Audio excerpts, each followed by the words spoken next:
के सागर career अकॅडमीच्या या digital प्लॅटफॉर्मवरती मी प्राध्यापक रणजित फरांदे आपणा सर्वांचं सहर्ष स्वागत करतो। विद्यार्थी मित्रांनो, आपण जो काही ठाणे ग्रामीण 2024चा रिसेंटली झालेला जो पेपर आहे त्या पेपरचं इन डिटेल ॲनालिसिस पाहतोय आणि आजच्या पार्टमध्ये आपण अंकगणितचा पोर्शन त्या ठिकाणी पाहणार आहे। याच्या अगोदर आपण त्या पेपरचे जीकेचे पोर्शन अपलोड केलेले आहेत, मराठीचे 2 पार्ट अपलोड केलेले आहेत, बुद्धिमत्ताचे 2 पार्ट अपलोड केलेले आहेत, अंकगणितचा 1 पार्ट आणि आत्ताच्या राहिलेल्या सेशनमध्ये जे काय अंकगणितचे 10 प्रॉब्लेम्स राहिलेले आहेत ते प्रॉब्लेम्स आपण घेणार आहोत।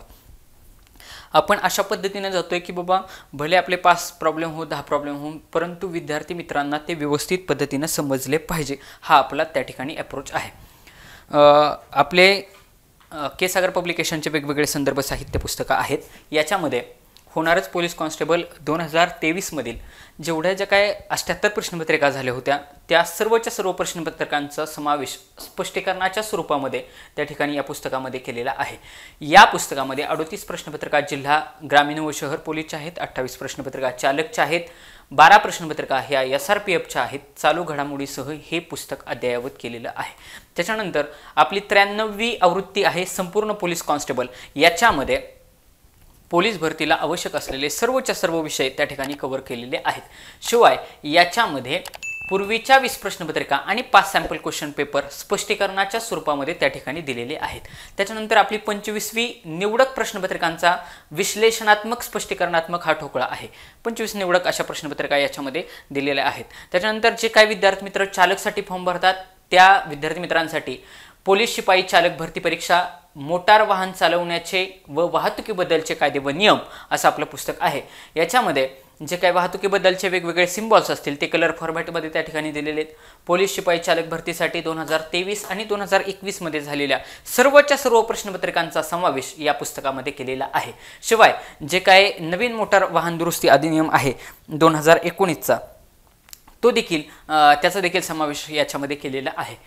वाहतुकीबद्दलचे काही वेगवेगळे साधारणतः 650 MCQ आहेत ते देखील याच्यामध्ये कव्हर केलेले आहे। स्मॉलेस्ट जनरल नॉलेज हे आपल्या चालू घडामोडी 2024चं इन्क्लूड केलेलं आपलं जीकेचं पुस्तक आहे। अत्यंत दर्जेदार स्वरूपाचं पुस्तक आहे, पोलीस भरतीसाठी अत्यंत उपयुक्त असलेलं हे पुस्तक आहे। त्याच्यानंतर संपूर्ण मराठी शब्दसंग्रह व्याकरण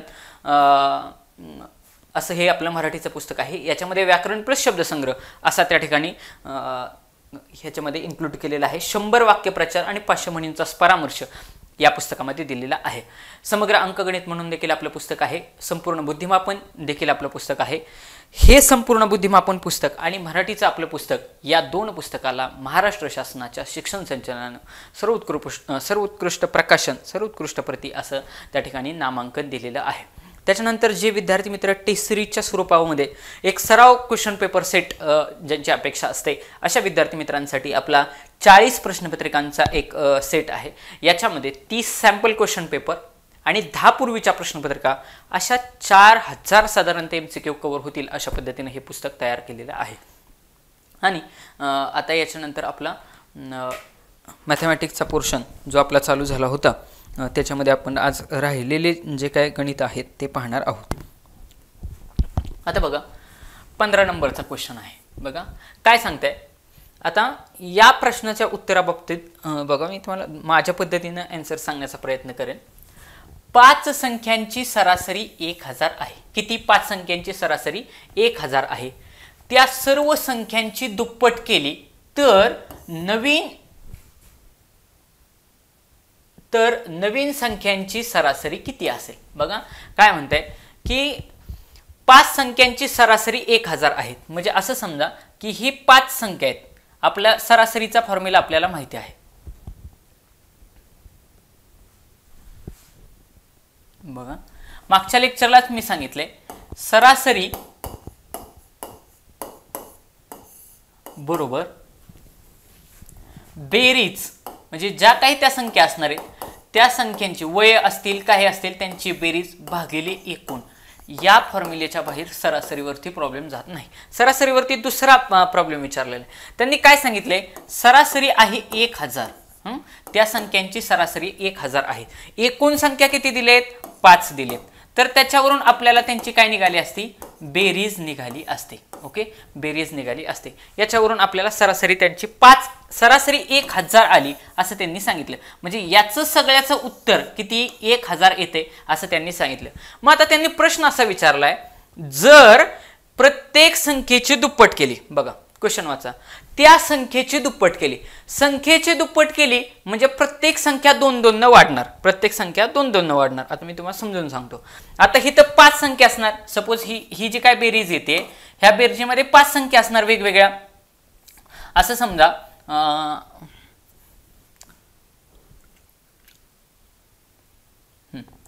असं समजा कुठल्याही 5 संख्या आहेत, म्हणजे असं समजा 100 आहे, परत दुसरी 200 आहे, तिसरी 300, चौथी 400 आहे आणि पाचवी 500 आहे. आता काय म्हणतंय, या संख्यांची दुप्पट केली, दुप्पट करणार म्हणजे ह्याला 2 न गुणणार, परत ह्याला 2 न गुणणार, ह्याला 2 न गुणणार, याला 2 न गुणणार, याला 2 न गुणणार, बरोबर, म्हणजे दुप्पट केली आपण. आता दुप्पट करायचं म्हटलं तर मी असं करू शकतो का, हे 2 कंसाच्या बाहेर घेतले आणि परत त्या संख्या अशा लिहू शकतो का, 100 अधिक 200 अधिक 300 अधिक 400 अधिक 500, बरोबर का. 5 संख्येत हे मी अंदाजे घेतलेले आहेत, हे सगळं रफ चाललंय, मला फक्त कन्सेप्ट सांगायचा आहे. मी दुप्पट करतोय म्हणजे प्रत्येक संख्येला 2-2 न गुणतोय. नंतर काय केलं मी, 2 त्याच्यातले कॉमन बाहेर केले, बाकीच्या सगळ्यांची बेरीज केली, म्हणजेच बेरजेला मी काय करतोय 2 न गुणतोय, बेरजेला 2 न गुणतोय. म्हणजे सेम हितच ह्या ठिकाणी पण जर मी दुप्पट करायची म्हणलं तर बेरजेला 2 न गुणलं, बेरजेला 2 न गुणलं, छेद तसा तेवढाच राहणार आहे ना, कारण संख्या किती असणार आहे, 5च असणार आहे. मग त्यावेळी सरासरी किती येईल, त्यावेळी सरासरी किती येईल. मग ज्यावेळेस 5 संख्या होत्या त्यावेळेस सरासरी किती होती, त्यावेळेस सरासरी होती 1000, त्यावेळेस सरासरी होती 1000. मग ज्यावेळेस ह्याची दुप्पट करू, ह्या संख्येची दुप्पट करू, दुप्पट केल्यानंतर उत्तर किती येईल, ह्याला हे 2 इथं गुणाकारामध्ये, इकडे आल्यावरती ते भागाकारामध्ये येतील, म्हणजे 500 उत्तर येईल. ह्याचं किती येईल, 500 उत्तर येईल. बघा इथं 500 ऑप्शन नंबर मध्ये दिलेले आहे, ऑप्शन नंबर 2 हे त्याचं कन्सेप्च्युअल आपण त्या ठिकाणी काढलं उत्तर. कारण दुप्पट केली की सरासरी निम्मी होणार, सरासरी त्या ठिकाणी निम्मी होणार आहे. म्हणजे जरी आपण फॉर एक्झाम्पल आकडे टाकून जरी त्याच्यामध्ये बघितलं, बघा आपण वाटलंच तर आकडे टाकून बघू, सरासरी 1000 आली पाहिजे. मग अशा कुठल्याही 5 संख्या निवडा की ज्याला 5 न भागल्यानंतर 1000 उत्तर येईल, म्हणजे वरची बेरीज 5000 आली पाहिजे. मग त्याच्यासाठी मी काय केलं, पहिली निवडली 1000, दुसरी 2000, तिसरी 3000 झाले, त्याच्यानंतर परत 1000, 4000 झाले, 500 आणि 500. बघा आता बघा किती झाले ह्या सगळ्यांची बेरीज, 1000 आणि 1000 2000, 3000, 1000 2000 3000 4000 आणि 5000 झाली का बेरीज, किती झाली 5000. म्हणजे फॉर एक्झाम्पल आता आपण अंदाजे चाललोय, म्हणजे 1000 अधिक 2000 अधिक 1000 अधिक 500 अधिक 500 अशा त्या संख्या आहेत असं समजून चाला. मग त्या सगळ्यांची बेरीज किती आली, 5000 आली. 5000 ला 5 न भागलं, उत्तर किती आलं, 1000 आलं. म्हणजे ह्या संख्यांची सरासरी किती आली, 1000 आली. ओके, म्हणजे त्या संख्या सपोज ह्या आहेत असं समजलं मी अंदाजे.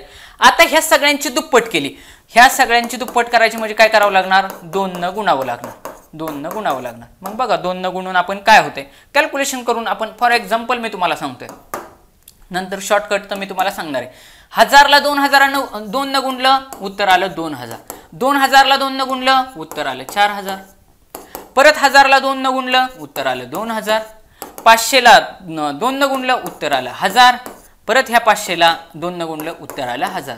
मग आता ह्या सगळ्यांची बेरीज करा, सगळ्यांची बेरीज केली तर हे सगळे हजाराच्या घरामध्ये, 1 आणि 1 2, 2 आणि 2 4, 4 आणि 4 8, 8 आणि 2 10000. किती आले 10000. परत एकदा 1 आणि 2 4 8 आणि 10000. मग 10000 भागिले 10000 भागिले 5, 10000 भागिले 5. मग सरासरी किती यायला पाहिजे, 10000 भागिले 5 केलं, 5 एके 5, 5 दुने 10, 5 दुने 10. म्हणजे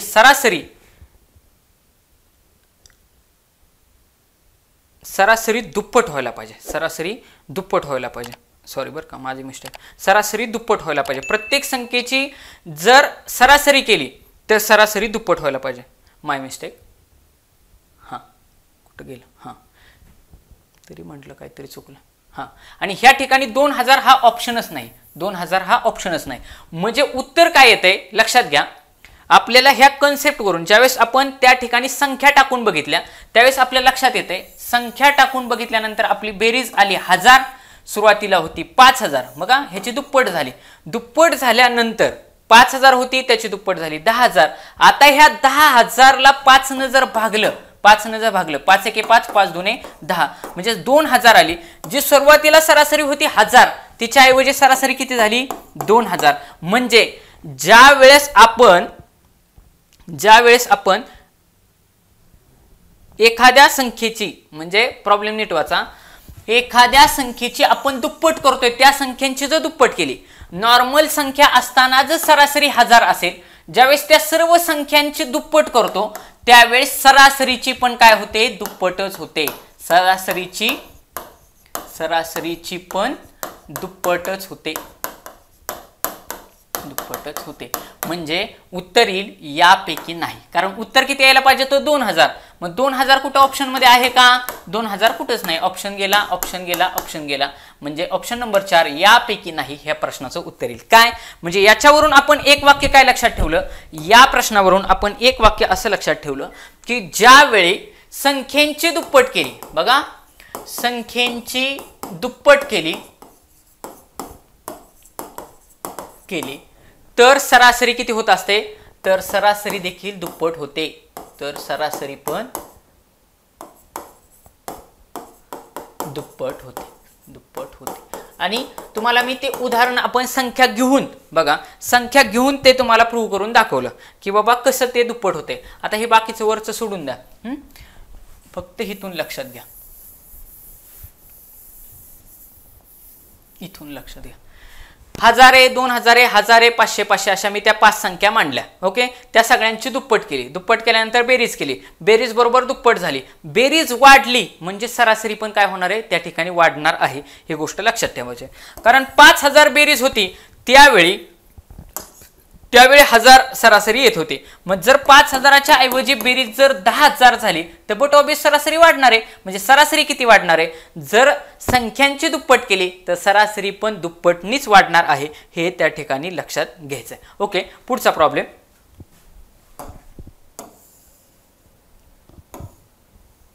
16 नंबरचा प्रॉब्लेम.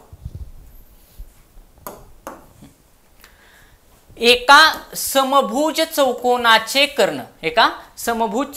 कर्ण 24 सेंटीमीटर आणि 32 सेंटीमीटर कर्ण दिलाय बरं का, कर्ण दिलाय, हे तर नीट लक्षात घ्यायचं.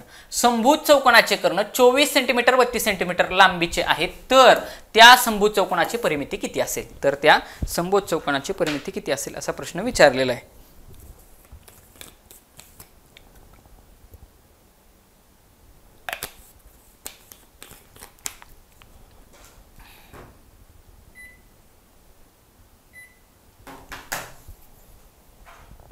आता बघा आपण सोडू. एक कर्ण दिलाय 24चा, दुसरा कर्ण दिलाय 32चा. काही डोक्यात घ्यायचं, शांत डोक्यात सोडवायचं होतं. आता आपल्याला एवढं तर कळायला पाहिजे, बघा त्यांनी आपल्याला प्रॉब्लेम मध्ये काय दिलंय, समभुज चौकोन आहे. बघा प्रॉब्लेम मध्ये काय दिलाय, समभुज चौकोन आहे. हा आहे समभुज चौकोन. मग आता ह्या समभुज चौकोनाचे 2 कर्ण त्यांनी दिलेले. काय दिले, 2 कर्ण दिलेले. हा एक कर्ण आहे आणि हा एक कर्ण आहे. ह्या कर्णाची लांबी जास्त दिसते का नाही, ह्या कर्णाची लांबी जास्त दिसते. ती किती दिली आहे, ती दिली आहे 32 सेंटीमीटर. किती दिली आहे, 32 दिली. आणि हा जो छोटा वाला आहे ह्याची दिली आहे 24, ह्याची दिली आहे 24. बर, समभुज म्हणजे काय, सगळ्या बाजू काय असतात, सारख्या लांबीच्या असतात. समभुज चौकोन, बघा समभुज चौकोन आहे. सम म्हणजे सारख्या, भुज म्हणजे बाजू, बाजू कशा असणार आहेत, सारख्या असणार आहे. समभुज चौकोन, ह्या समभुज चौकोनाचे आपल्याला काय दिलेत, कर्ण दिले. एक दिलाय 32 आणि दुसरा दिलाय 24 सेंटीमीटर मध्ये दिलेले. सेंटीमीटर. बर, आता ज्यावेळेस तुम्ही ही आकृती बघताय त्यावेळेस तुमच्या असं लक्षात येईल की हे जे काही 2 कर्ण आहेत आपल्याला विचारले की त्याची परिमिती किती असेल. मग आपल्याला माहिती आहे की परिमिती बरोबर काय येणार आहे, मग सगळ्यांना माहिती आहे की सगळ्या बाजूंची बेरीज करायची. म्हणजे बाहेरचं मोजायचं. ही एक बाजू, ही एक बाजू, ही एक बाजू आणि ही एक बाजू. मागचं लेक्चर बघा, त्याच्यामध्ये सेम प्रॉब्लेम विचारलाय. चौकोनी हे ग्राउंड आहे, त्याला काय करायचंय, तारेचं कंपाऊंड टाकायचंय. मग त्यावेळी आपण परिमिती काढताना काय केली, चारीच्या चारी बाजू त्या चौरसाच्या मोजल्या, बरोबर का नाही. म्हणजे परिमिती म्हणजे काय असतं, चारीही बाजूंची बेरीज किंवा 4 गुणिले बाजू. कसं आहे, म्हणजे परिमिती बरोबर 4 गुणिले बाजू, 4 गुणिले बाजू. एवढं तर आपल्याला फिक्स माहिती झालं. आता या ठिकाणी आपल्याला बाजू दिली का, हितली बाजू किती आहे माहिती नाही, हितली बाजू किती आहे माहिती नाही, इथली बाजू किती आहे माहिती नाही. आपल्याला काय दिलेत, कर्ण दिलेत. एक कर्ण दिलाय 24 सेंटीमीटर लांबीचा आणि दुसरा कर्ण दिलाय 32 सेंटीमीटर लांबीचा. दुसरा कर्ण दिलाय 32 सेंटीमीटर लांबीचा. मग त्यांनी काय विचारलंय की आता ह्याच्यावरून आपल्याला बाजू काढली पाहिजे. काय काढली पाहिजे, बाजू काढली पाहिजे. ज्यावेळेस आता तुम्ही हे बघताय तर एक लक्षात ठेवायचं, ज्या वेळेस समभुज चौकोन असतो, बघा समभुज चौकोन असतो, तर भूमितीतला एक नियम असा आहे की समभुज चौकोनाचे कर्ण परस्परांचे लंब दुभाजक असतात. कसे असतात, लंब. हे एकमेकांना तोडतायत का नाही इथं, मग इथं तोडल्यानंतर जो कोन तयार होतो ह्या दोघांच्या मध्ये तो असतो काटकोन. मग समभुज चौकोनाचं वैशिष्ट्य असं आहे की समभुज चौकोनाचे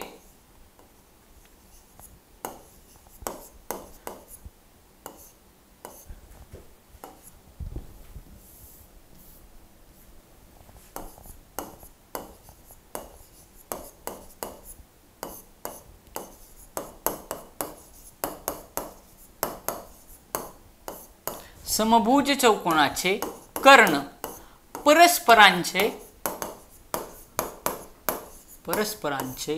लंब दुभाजक असतात. लंब दुभाजक असतात. लंब दुभाजक असतात म्हणजे नक्की काय, दुभाजक म्हणजे काय, दोन बाजू सारख्या करणारे, दोन सारख्या बाजू करणारे. लंब म्हणजे काय, त्यांच्यामधला जो काय कोन असेल तो काटकोन होणार, म्हणजे 90 अंशाचा कोन होणार. म्हणजेच काय की हितली बाजू बघा, ही बाजू आणि ही बाजू समान असणार. मग जर हा 32 चा असेल तर ही कितीची झाली, त्याच्या निम्मी 16 ची झाली. ही कितीची झाली, ही पण 16 ची झाली. येते का लक्षात.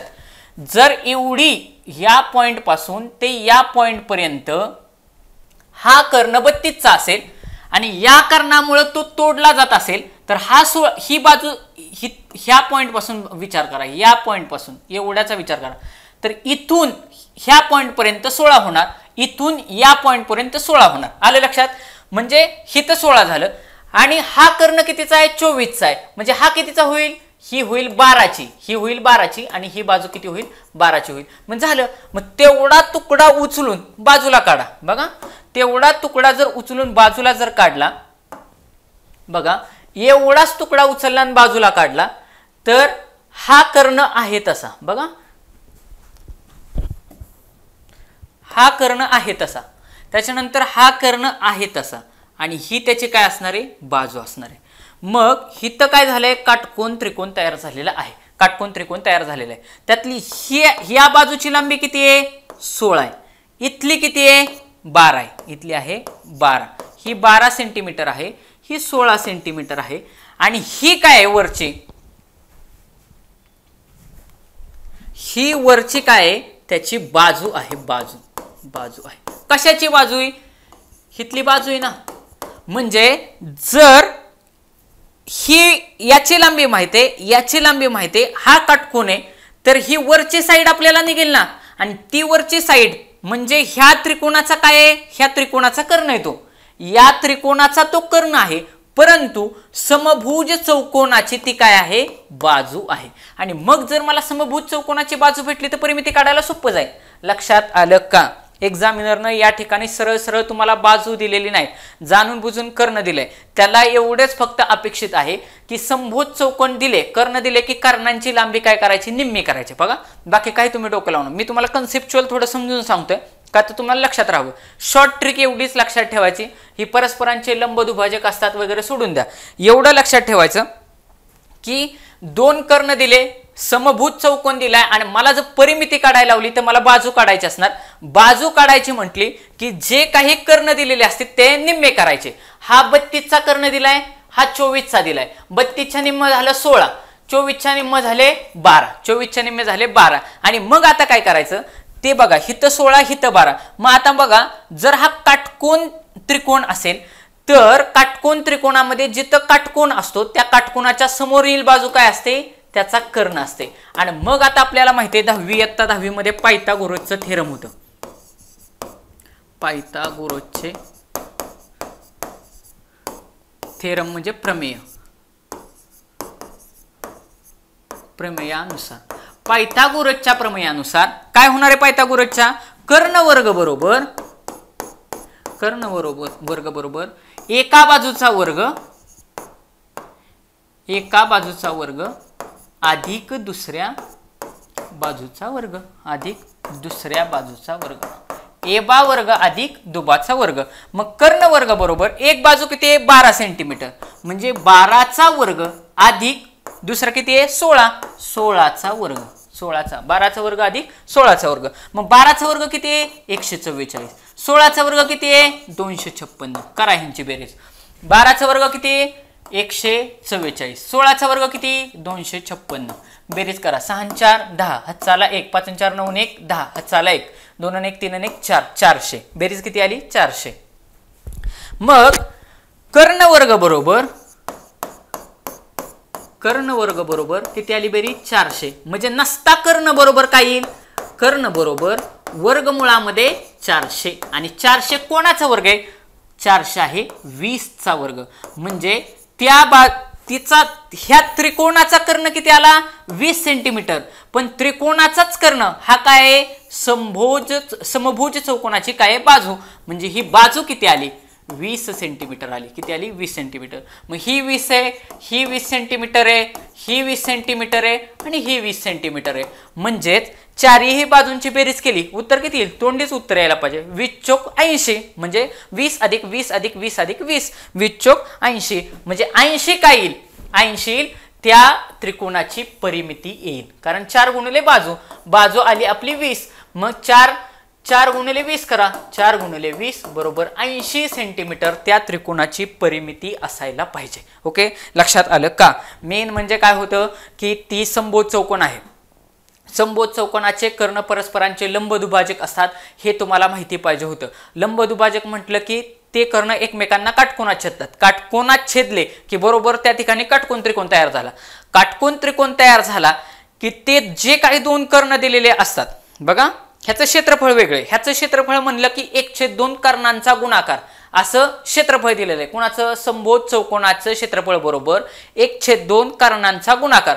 पण तसं करून क्षेत्रफळ करून आपल्याला काढायचंय काय ना, क्षेत्रफळ करून आपल्याला बाजू येणं लय इम्पॉर्टंट आहे. मग बाजू काढायची म्हटलं तर काय, समभुज चौकोनाचे कर्ण परस्परांचे लंबदुभाजक असतात. मग जर तो लंबदुभाजक झाला तर इथं झाला काटकोन त्रिकोण, ही बाजू झाली 16, ही बाजू झाली 12. पायथागोरसचं थेरम वापरलं त्याच्यानुसार हिथली हा कर्ण काढला. हा कर्ण म्हणजेच ह्या चौकोनाचा काय असणार आहे, ह्या चौकोनाची बाजू असणार आहे. ह्या चौकोनाची ती जर बाजू झाली तर आपल्याला एक बाजू भेटली म्हणजे चारही बाजूंची बेरीज म्हणजे परिमिती. मग 4 गुणिले बाजू बरोबर बाजू आली होती 20, त्याला 4 ने गुणलं उत्तर आलं 80. अशा पद्धतीनं विद्यार्थी मित्रांनो या प्रश्नाचं सोल्युशन होतं.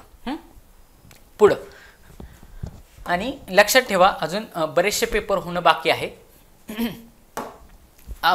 तुम्ही के सागरच्या प्लेलिस्टमध्ये जावा. नवी मुंबईचा 21चा म्हणजे जुना पेपर घेतलेला आहे. नवी मुंबईचा रिसेंटली येणारा पेपर पण आता हा ठाण्याचा पेपर झाला की नवी मुंबईचा पेपर त्या ठिकाणी चालू होईल. म्हणजे तो पण पेपर तुम्हाला मिळून जाईल. म्हणजे जेणेकरून नवी मुंबई आणि मुंबई शहरच्या भरतीला तुम्हाला फायदा होईल. ठाणे ग्रामीण घेतलेला आहे त्याचा फायदा तुम्हाला ठाणे शहरच्या भरतीला होईल.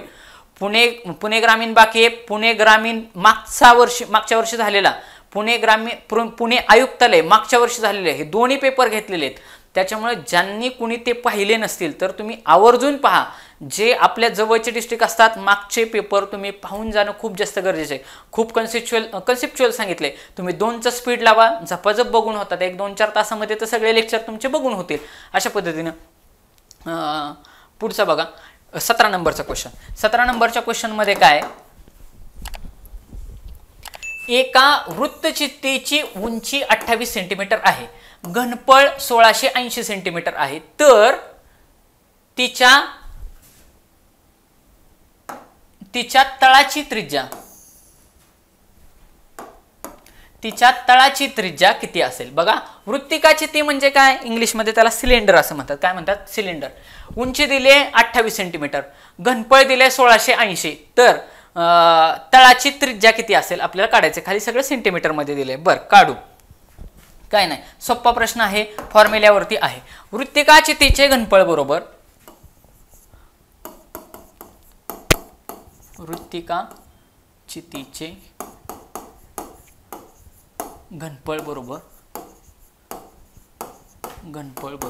वृत्तिकाचितीच्या घनफळाचा फॉर्म्युला तुमचा पाठपाय. वृत्तिकाचितीचे घनफळ बरोबर पाय आर स्क्वेअर एच. इंग्लिशमध्ये, आता सपोज माझं इंग्लिशमध्ये झालं तेव्हा सिलेंडरचा विचारले आपल्याला. मग सिलेंडरचं किती असतंय? पाय आर स्क्वेअर एच. कसे असते ही वृत्तिकाचिती? म्हणजे हे बघा, असे असणार आहे. सिलेंडर असा असतो. नळी आपली पीव्हीसीचा पाईप लक्षात घ्यायचा, पीव्हीसीचा पाईप. मग त्याला दोन्ही पीव्हीसीचा पाईप, आपल्या घरचं पाईपलाईन, सगळे आपण शेतकऱ्याचे पोरं. ओके, वरती पण सर्क्युलर पार्ट आहे, खाली पण सर्क्युलर पार्ट. पाईप आठवा की, पाईप कट करताना मग कट केलेला पाईप इथं घेतला. आता मला सांगा, या पाईपमध्ये या पॉइंट पासून हा केंद्र आहे सपोज,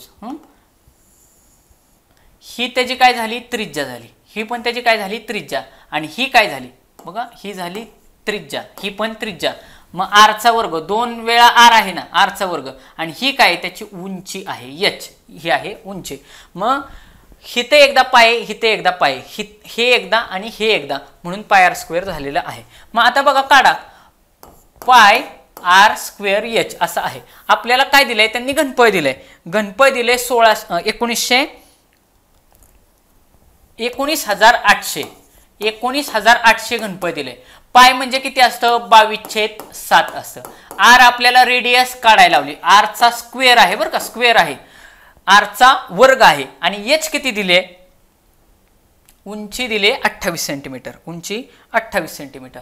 आता लक्षात घ्या, तुम्हाला ही उंची देताना यदा कदाचित उद्या येणाऱ्या प्रॉब्लेम मध्ये उंची किती आहे हे काढायला होतील. ठीक आहे, एच काढायला होतील, आर देतील त्या ठिकाणी. पण एक गोष्ट लक्षात घ्या, पोलीस भरतीला ज्यावेळी कधी ते प्रश्न विचारतील त्यावेळी जी काय त्रिज्या असेल, जी काय उंची असेल, ही अशी संख्या देतील की जिला ह्या 7 न भाग जाईल. फार जास्त डिफिकल्ट म्हणजे फार जास्त टफ क्वेश्चन त्या ठिकाणी करणार नाहीत. मग आता बघा, भाग घालवा. 7 एके 7, 7 चोक 28, 7 चोक 28. मग 22 गुणुले आरचा वर्ग गुणुले 4, इकडे किती आहे? 19,800. आता सगळ्यांना माहिती आहे, ह्याचा गुणाकार करत बसायचा नाही. हे सगळं गुणाकारामध्ये इकडे आल्यावरती काय होईल? भागिले होईल. म्हणजे 22 गुणुले 4 बरोबर इकडे काय राहील? आरचा वर्ग राहील. मग आता हे सगळं गुणाकार भागाकार करत बसायचं. ह्याचा गुणाकार भागाकार आता किती येते काय मला आता आठवे नाही, पण 22 चोक 88 होतात. 22 चोक 88. परत त्याला 4 न भागा. सपोज ह्याला 4 न भागून बघू आपण.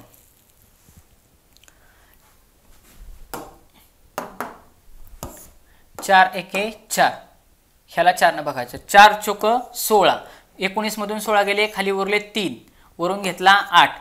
परत 9 चोक 36, खाली उरले 2, वरून घेतला 0. 4 पंचे 20, वरचा 0 आहे तसाच. ओके, गेला 4 न भाग. आता ह्याला 2 न भाग जातोय का? हो जातोय. 11 दुने 22, परत ह्याला 2 न भागवा. 2 दुने 4, 4 दुने 8, खाली उरला 1, वरून घेतला 5. 2 7 14, खाली उरला 1, वरून घेतला 0. 2 पंचे 10, 24 75. आता ह्या 24 75 ला 11 ने भाग घालवायचा. 11 ने भाग घालवायचा. 11 दुने 11 एके 11, 11 दुने 22, खाली उरले 2, वरून घेतला 7. परत 11 दुने 22, खाली 27 मधनं 22 गेले, खाली उरले 5. 5 ह्याच्यावरती 11 5 55, 225. बघा उत्तर किती आलं? 225 बरोबर आरचा वर्ग. आणि मग आता आरचा वर्ग म्हणजे काय होणार आहे? वर्गमुळामध्ये 225 बरोबर आर. 225 बरोबर आर. मग 225 कशाचा वर्ग आहे? 15चा वर्ग आहे. 225 कशाचा वर्ग आहे? 25चा वर्ग आहे. मग बघा, सॉरी 15चा वर्ग आहे, मग 15 सेंटीमीटर हे त्या ठिकाणी त्या प्रश्नाचं उत्तर राहील. सोप्या कॅटेगरीतला प्रश्न होता, अवघड असा काही त्याच्यामध्ये पार्ट नव्हता. ओके, पुढचा क्वेश्चन 18 नंबरचा क्वेश्चन.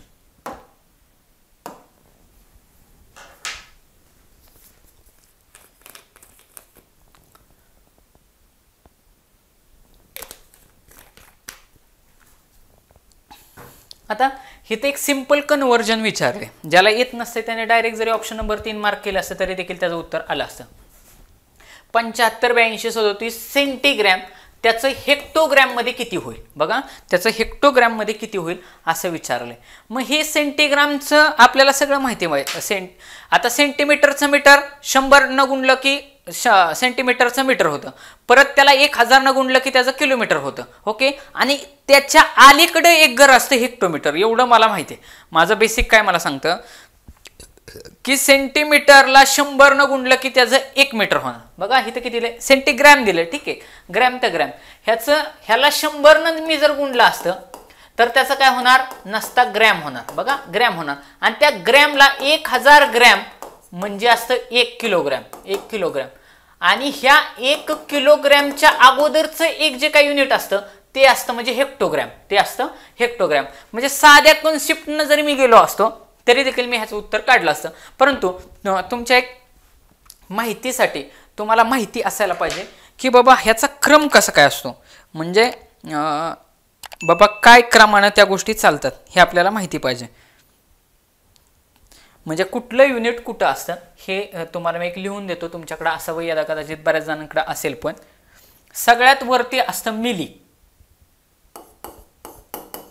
मग हे मिलीग्रॅम असेल किंवा सेंटीमीटर असेल, सगळं वरती असतं मिली. त्याच्यानंतर 2 नंबरला असतं सेंटी, 2 नंबरला असतं सेंटी, 3 नंबरला असतं डेसी, 3 नंबरला असतं डेसी, 4 नंबरला असतं ग्रॅम, 4 नंबरला असतं ग्रॅम.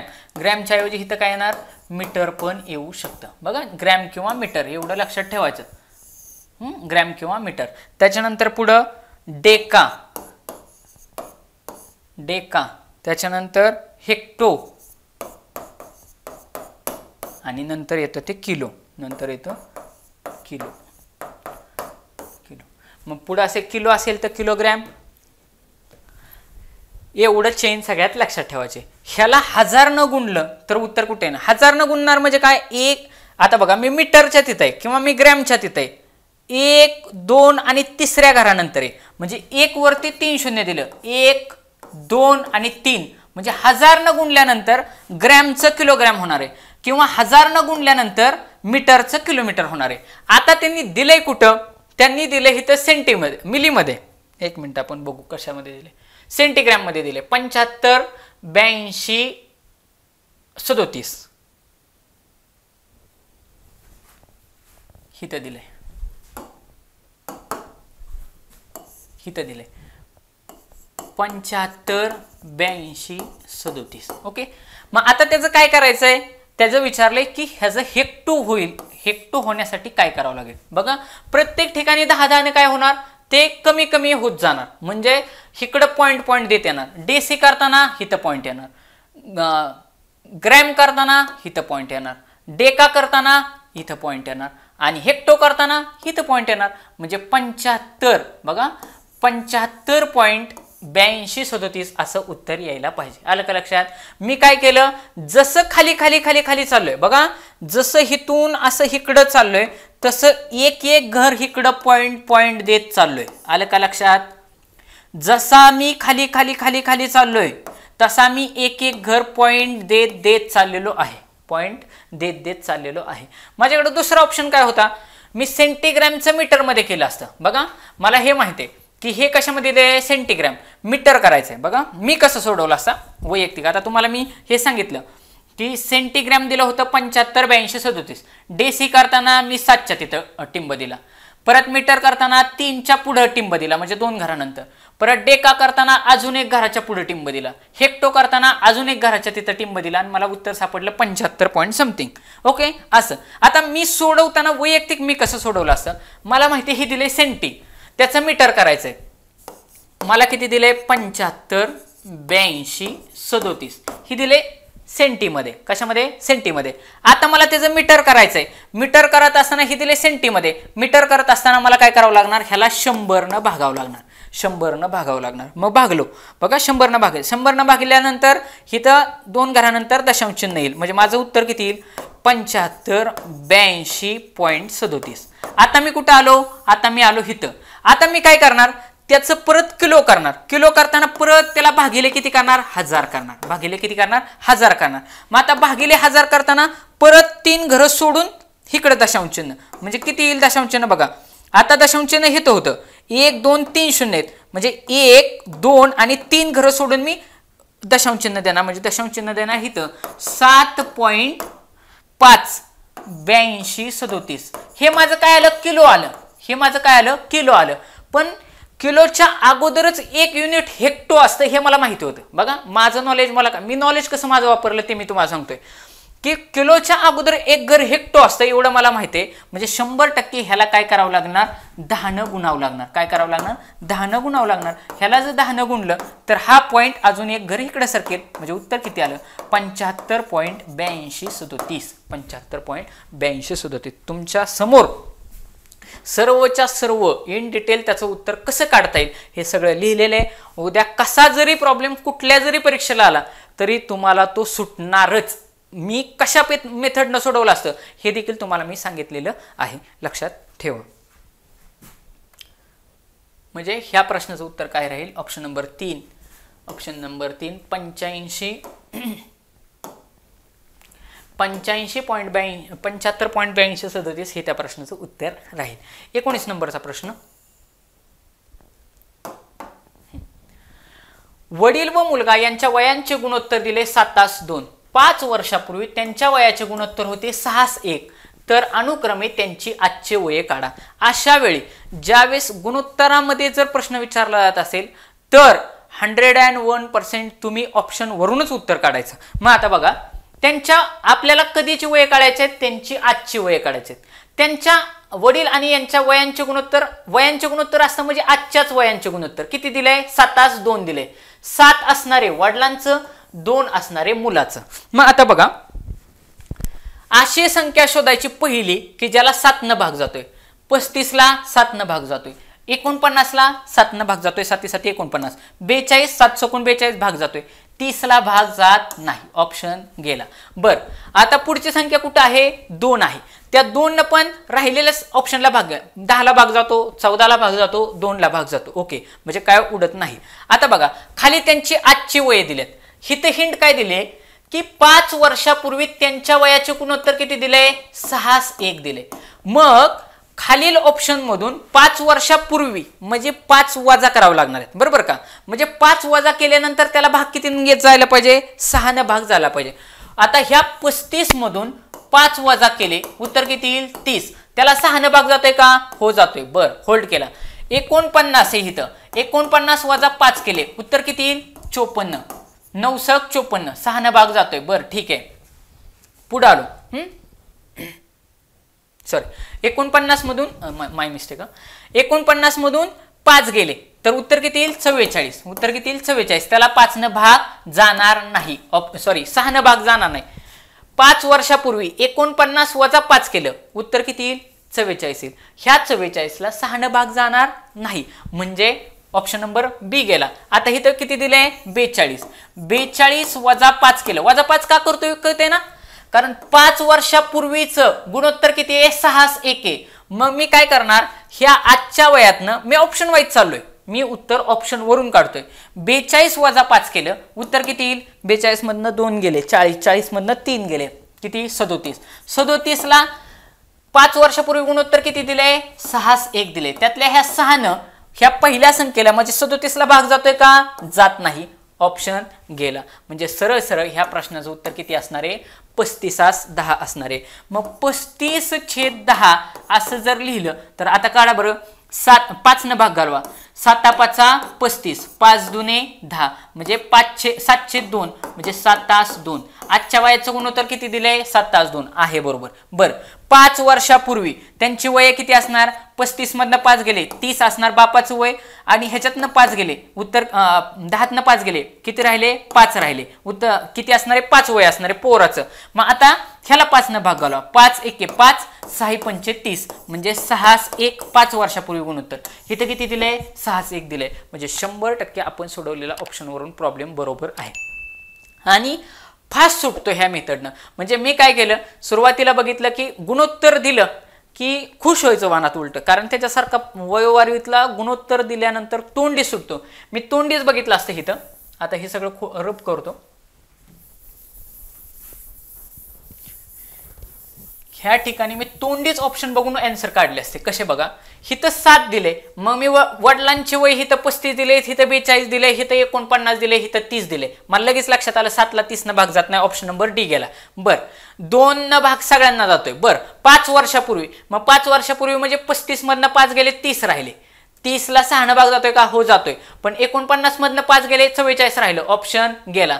42 मधनं 5 गेले 37 राहिलं, ऑप्शन गेला. तोंडीच उत्तर आलं त्याचं. किती? पहिला ऑप्शन 35 10 त्यांच्या त्या वडील आणि मुलाचं वय असणार आहे. 35 10 वडील आणि मुलाचं वय असणार आहे.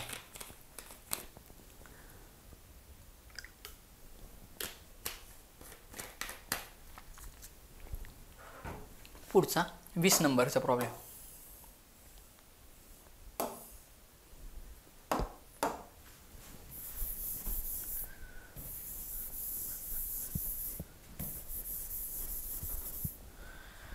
एक गाडी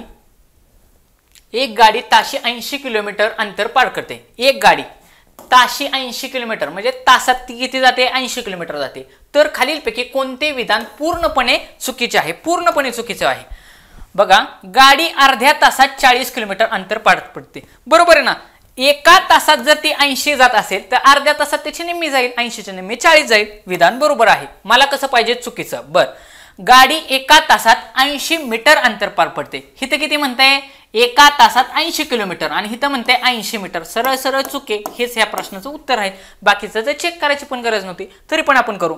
गाडी 1 तास 45 मिनिटांमध्ये 140 किमी अंतर पार पडते. बर एका तासात किती करते? 80 किलोमीटर करते. 45 मिनिटात अजून अर्ध्या तासामध्ये किती करेल? 40 किलोमीटर करेल. आणि 15 मिनिटांमध्ये किती करेल? ह्याला 15 सपोज ह्याचे 4 तुकडे केले. बघा ह्याचे 4 तुकडे केले तर त्याच्या पुढं 20 करेल. 20 घड्याळामध्ये 15 चोक 60 होतात ना. बघा 15 मिनिटाला घड्याळ आहे ना. इथं सपोज 15 चोक 60 होतात. मग मी काय केलं? 45 मिनिट म्हणजे किती? हे 60 मिनिट, हे अर्ध्या तासामध्ये आणि हे 15 मिनिटांमध्ये. मग हे सगळे मिनिट किती झाले?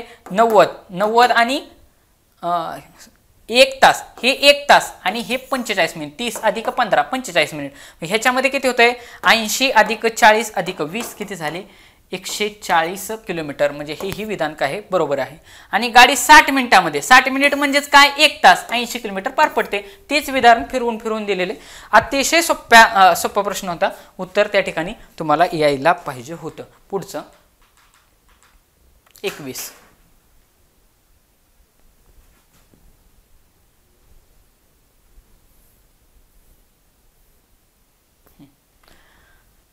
ऑलरेडी ह्या टाईपचा क्वेश्चन झालेला आहे. सोप्या कॅटेगरीतला प्रश्न आहे. एका टेबलाची छापील किंमत 7500 आहे. आता लक्षात घ्या, ज्यावेळेस ती छापील किंमत देतात त्याबरोबर सूट ही दिलेली असणार आणि सूट ही नेहमी छापील किमतीवरती असते. बघा गंमत, एका टेबलाची छापील किंमत किती आहे? 7500 रुपये. छापील किमतीवरती 9×2/2% एवढी सूट देण्यात आली. किती सूट दिलेली आहे? 9×2/2% एवढी काय दिलेली? सूट दिलेली. मग आता बघा 2 म्हणजे काय? बे एके बे, बे एके बे. मग इथे किती उरला? 1 उरला. ह्या 1 न 9 ला गुणलं तर उत्तर किती? 9 येईल. हे फक्त फसवण्यासाठी, तुम्हाला पॅनिक करण्यासाठी तशा पद्धतीची अरेंजमेंट केलेली की 9×2/2 नवीन पोराला असं वाटणार यार हे काय केले, कसली पद्धतीची सूट दिली. अहो 2/2 उत्तर किती येईल? 1. कोणत्याही संख्येला 1 न गुणलं, 1 न कोणत्याही संख्येला गुणलं, उत्तर 30 संख्या. म्हणजे सूट किती लिहिली? सूट दिली 9%. फक्त एक्झामिनरने इथं ट्रॅप लावलाय, बाकी काही नाही, फसवण्याचा प्रयत्न केलाय. 9% सूट दिली तर टेबल किती रुपयांना मिळेल? आता बघा टेबलाची छापील किंमत किती आहे? 7,500. किती आहे? 7,500. तुम्हाला मी काय सांगितलं? 9% आपल्याला काढायचं. आपल्याला माहिती आहे 10% काढायचं म्हणल्यावर 1 शून्य जागतो, 1% काढायचं म्हणल्यावरती 2 शून्य जागतो. म्हणजे 1% म्हणजे किती आलं? 2 शून्य झाकलं तर सरळ सरळ आलं 75 रुपये. 1% म्हणजे 75 रुपये. तर 9% म्हणजे किती असेल? गुणुले 9, गुणुले 9. 75 गुणुले 9 करा. 9 5 45, हातचा आला 4, 9 7 63, 63 आणि 4 67, 63 आणि 4 67. 675 रुपये काय भेटेल आपल्याला? सूट भेटेल. मग त्या टेबलाची किंमत किती असेल? टेबल कितीला आहे? 7,500ला. 7,500 मधून वजा करा. 7,500 वजा 675 रुपये. इथं 0, इथं हातचा 1 येणार बघा, इथं 9 हातचा येणार, इथं उरणार 4. ओके, इथं उरणार 4. 10तनं 5 गेले, 5 राहिले. 9तनं 7 गेले, 2 राहिले. 4तनं 6 जातात का? जात नाही. अजून एक इथं हातचा आला, 14 झाले. इथं उरले 8, इथं राहिले 6. 6,825 रुपयाला टेबल भेटेल. 6,825 ऑप्शन नंबर 1 ह्या प्रश्नाचं उत्तर राहील. ओके, आलं लक्षात? सोप्या कॅटेगरीतला प्रश्न होता. ऑलरेडी आपला त्या टाईपचा प्रॉब्लेम झालेला आहे. याच्यापेक्षा अवघड विचारलेले, परंतु हा सोपा होता असं मला वाटतं. पुढचा क्वेश्चन 22 नंबरचा.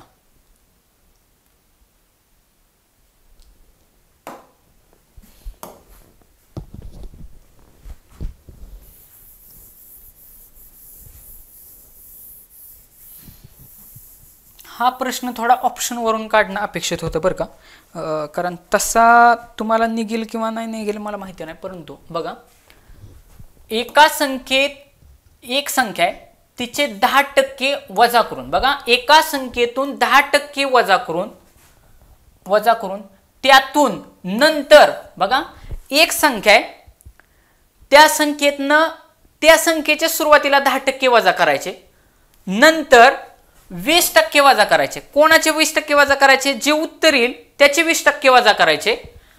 त्यावेळेस 3600 शिल्लक राहतात, 3,600 शिल्लक राहतात. तर ती संख्या कोणती? मग आता खाली ऑप्शनवर मी काय विचार केला की यार ह्याचं उत्तर आपण ऑप्शनवरून काढण्याचा प्रयत्न करू का. इथं किती? 3,600 आहेत. मी ऑप्शनकडे आलो. 36,000 ह्याचं किती जरी टक्केवारी कमी केली तरी उत्तर 3,600 कडे जाणार नाही, वजाबाकी केली तरी. त्यामुळे हा तर उत्तर नसणार आहे. 55,000 तर लयच लांब चाललंय. 5,000 आणि 6,000. ओके, 6,000 आणि 5,000 ह्याच्यात जवळची संख्या कुठली? 5,000. मग म्हणलं 5,000ला ट्राय करून बघू आपण. मग बघा 5,000ला ट्राय करून मी म्हणलं उत्तर काढण्याचा आपण प्रयत्न त्या ठिकाणी करू.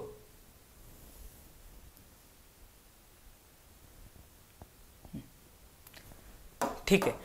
आता प्रॉब्लेम मी सुरुवातीला सॅम्पल म्हणून 5,000 उचललं का? मी ऑप्शनवरून उत्तर काढतोय. 5,000 घेतलं. तुम्ही म्हणताल अशा प्रश्नांची उत्तर ऑप्शनवरूनच काढायची असतात. 5,000 घेतलं. ते काय म्हणते? ती संख्या कुठली? 5,000. त्या संख्येतून 10% वजा करा. 10% वजा करा म्हणजे 1 शून्य झाकला.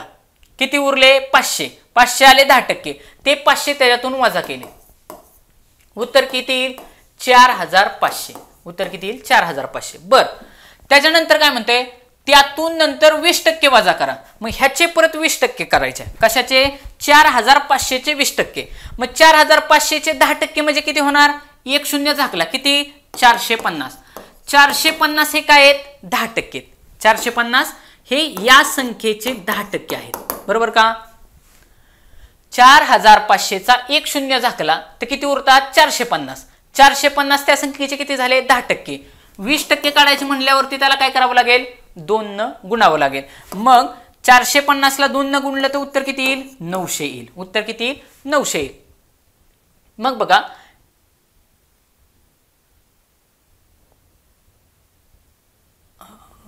वजा करून त्यातून नंतर 20% वजा केल्यास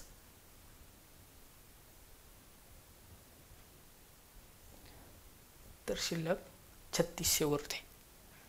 काहीतरी चुकतंय का? 450, 900 मग 5000 मधून 900, 4100च येते, काहीतरी चुकते.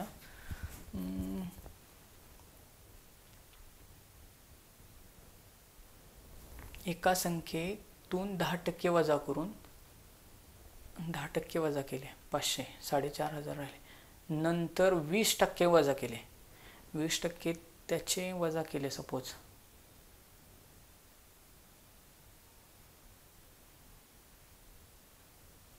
नंतर 20% वजा केले सपोज, त्याचे 20% धरले तर 1000 आणि हे 550, काहीतरी चुकते. आपण दुसरा लॉजिक न सोडू ह्याच्या पर्सेंटेजच्या मेथडमध्ये. हे आपण असं पण सोडवू शकतो की ती संख्या x मांडली. हां बघा दुसऱ्या मेथडनं सुटते का बघू. ती संख्या x मांडली, सुरुवातीला काय करायचे 10% वजा करायचे. 10% म्हणजेच किती होणार आहेत, आता ती संख्या असणार आहे 3600. उत्तर किती यायला पाहिजे 3600, उत्तर यायला पाहिजे 3600. म्हणजे आपल्याला कसं करावं लागणार आहे 3600 गुणुले इथं 10% वजा करायचे म्हणजे किती झाले 90/100. त्यातनं 20% म्हणजे किती झाले 80/100. हे सगळं तिकडं न्यायचं. तिकडं नेल्यानंतर कसं होईल 100/90 गुणुले 80/90, 100/80. मग ह्या सगळ्यांचं उत्तर काढावं लागणार आहे. उत्तर काढल्यानंतर उत्तर आपल्याला भेटेल की किती येते ते. बघा 0शी 0 गेले, 9 एके 9, 9 चौक 36, 9 चौक 36. इथं उरला 1 0, 40 राहिले. 40 एके 40, 40 दुने 80, 40 दुने 80. बे एके बे, 5 दुने 10 म्हणजे 50, 50 दुने 100. मग 50 गुणिले 100, बघा 50 गुणिले 100 किती उत्तर आलं 5000 आलं. उत्तर किती आलं 5000 आलं. म्हणजे त्या प्रश्नाचं उत्तर किती राहील 5000 राहील. त्या प्रश्नाचं उत्तर 5000. कुठल्याही मेथडनं करा. मी काय केलं की ती संख्या x मांडली. बघा ती संख्या x मांडली, सुरुवातीला काय 10% वजा केले. 10% वजा करणं म्हणजे 10% घट आहे, घट वजा म्हणजे घट आहे. पर्सेंटेजचा प्रॉब्लेम आहे. सेम शेकडेवारी बघा त्याच्यामध्ये सेम की बाबा 10% हे झालं.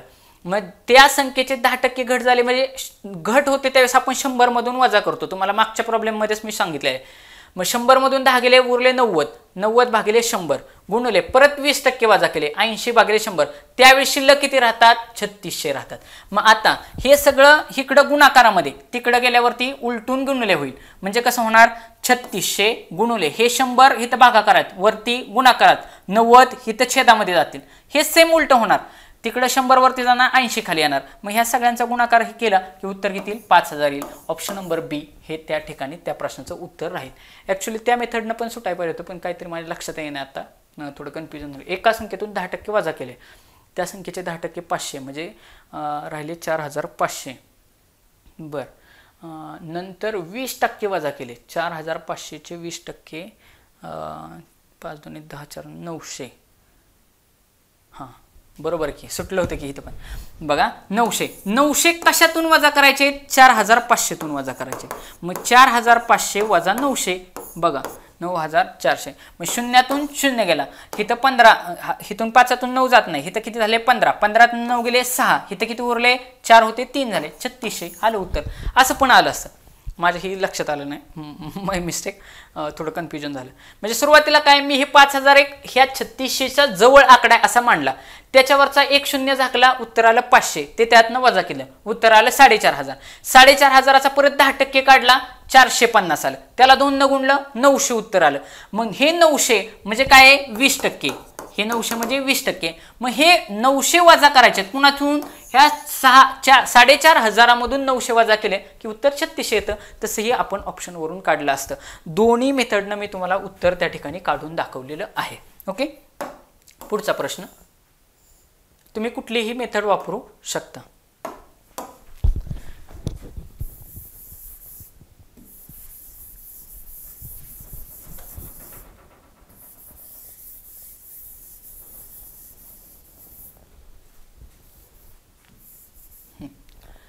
तेरा 13/14 मधून काय वजा करावे म्हणजे बाकी 3/4 उरेल. किती दिले 13/14 मधून काय वजा करावे, मी x वजा केला म्हणजे किती उरल 3/4 उरल. 3/4 हे इथं हा x इथं वजा आहे, हे इकडे गेल्यावरती प्लस होईल आणि हे इकडे प्लस आहे, इकडे आल्यावरती मायनस होईल. म्हणजे कसं होईल 13/14. हे इकडे प्लस आहे ना, हे वजा चिन्ह आहे तसंच ठेवलं, हे इकडे प्लस आहे, ह्याचं नसतं म्हणजे चिन्ह प्लस असतं, इकडे आल्यावरती वजा होईल, वजा 3/4 बरोबर.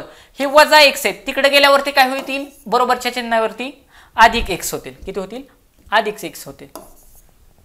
मग बघा आता ह्या ठिकाणी छेद काय करावं लागणार, समान करावं ना. 14 चोक 56, 4 चोक 16, हातचा लेख 4 1 4 आणि 5, 14 चोक 56 तिरकस गुणाकार करायचा, म्हणजे एकदा छेदलेला मी हे छेदांचा गुणाकार करणार आणि इकडं एकदा छेद 13 गुणिले 4 तिरकस गुणाकार वजा 14 गुणिले 3, 14 गुणिले 3 ती संख्या असणार आहे.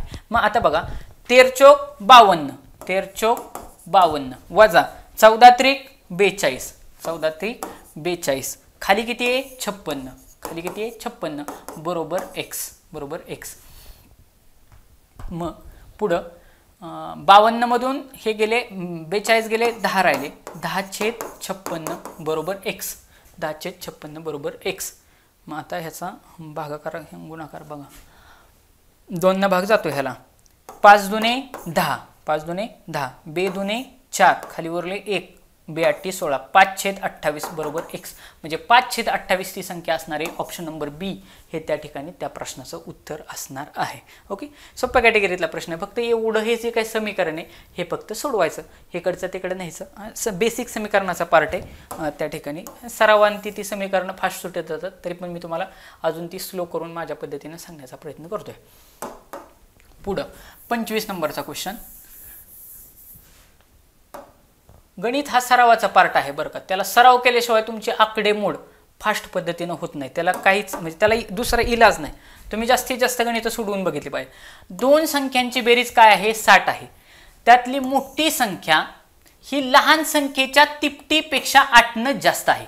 मोठी संख्या ही लहान संख्येची तिप्पट केली तर तिच्यापेक्षा 8 जास्त आहे, तर त्या संख्या शोधा. अशा वेळी त्या संख्या कुठल्या आहेत, ह्या ऑप्शनमध्ये दिलेल्याच त्या संख्या असणार आहे, त्यांची बेरीज 60. मी पहिल्यांदा हे करणार की बाबा ऑप्शनच्या सगळ्यांची बेरीज 60 येते का.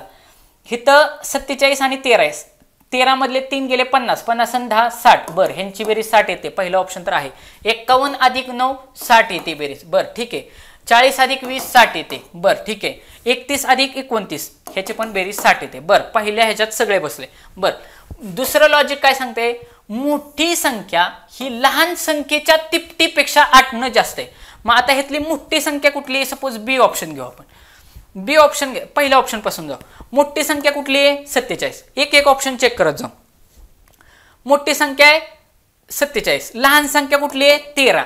आता दुसरी अट काय सांगते, मोठी संख्या ही लहान संख्येच्या, लहान संख्या किती झाली 13, लहान संख्येची तिप्पट किती झाली 13 त्रिक 39, तिच्यापेक्षा 8 जास्त आहे, अधिक 8, अधिक 8 केलं 9 8 17, 9 8 17 हात चाला 1, 3 आणि 1 4 47 आलं, उत्तरच आलं. ऑप्शन नंबर 1 उत्तर असणार आहे.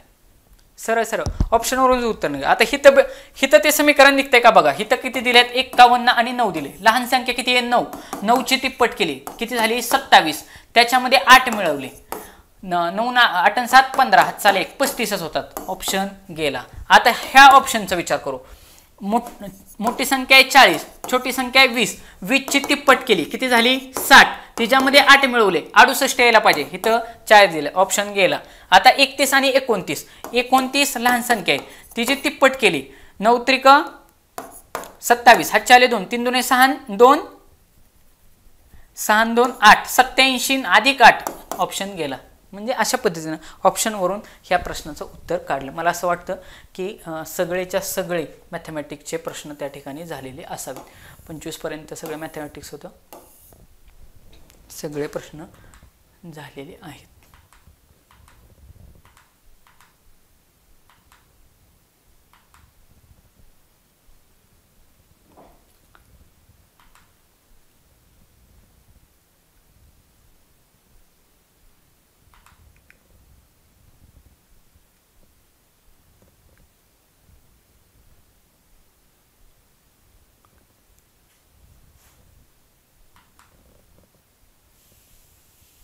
झालेले ओके. अशा पद्धतीने विद्यार्थी मित्रांनो आपला जो काय ठाणे ग्रामीणचा पेपर होता तो आपण इन डिटेल ॲनालिसिस घेतला। आजच्या मॅथमॅटिक्सच्या लेक्चरमध्ये मी 2-2 3-3 मेथडनं त्या ठिकाणी ऑप्शनवरून उत्तर कशी काढता येतील, फॉर्म्युल्याने कशी काढता येतील, आपल्या सोप्या पद्धतीने कशी काढता येतील याच्यावरती डिस्कशन केलं।